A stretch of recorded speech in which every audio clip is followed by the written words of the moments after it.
ગણેશ ગોંડલ જેલની બહાર આવી ગયા છે અને તેમને અત્યારે હાલ જૂનાગઢમાંથી તડીપાર કરવામાં આવ્યા છે।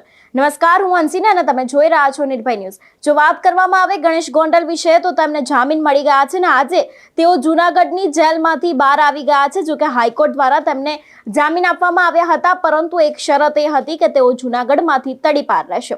ત્યારે આજે ગણેશ ગોંડલ જેલમાંથી બહાર આવીને શું બોલે છે તે સાંભળીએ।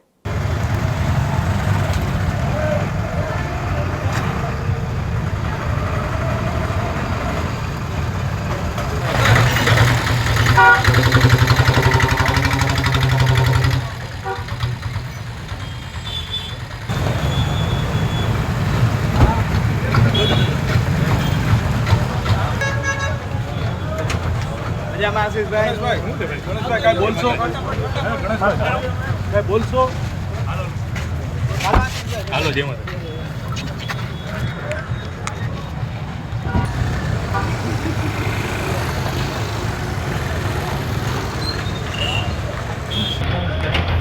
મજામાં આશીષભાઈ બોલશો?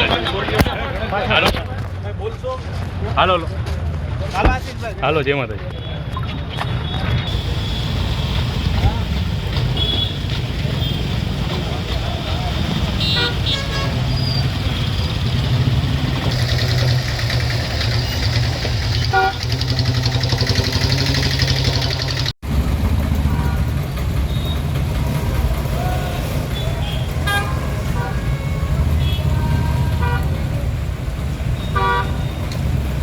ત્યારે 121 દિવસ બાદ ગણેશ ગોંડલ જેલની બહાર આવ્યો છે અને તેમને જૂનાગઢમાંથી તડીપાર કરવામાં આવ્યા છે, કારણ કે હાઈકોર્ટમાંથી તેમને જામીન આપવામાં આવ્યા હતા અને 121 દિવસ બાદ ગણેશ ગોંડલ જેલની બહાર આવ્યો છે। જો કે હાઈકોર્ટ દ્વારા તેમને શરતી જામીન એવા આપવામાં આવ્યા હતા કે તેઓ જૂનાગઢમાં પ્રવેશ કરી શકશે નહીં, એટલે કે તેમને જૂનાગઢમાંથી તડીપાર કરવામાં આવ્યા છે। ત્યારે 121 દિવસ બાદ ગણેશ ગોંડલ જેલમાંથી મુક્ત થયા છે અને અત્યારે હાલ ગોંડલમાં નવરાત્રી સમયે દિવાળી જેવો માહોલ પણ જોવા મળ્યો છે। ત્યારે આ વિષય પર આપનું શું કહેવું છે મને કમેન્ટ કરીને ચોક્કસથી જણાવજો। સાથે જ નિર્ભય ન્યૂઝને લાઇક, શેર અને સબસ્ક્રાઇબ કરવાનું ભૂલશો નહીં। નમસ્કાર।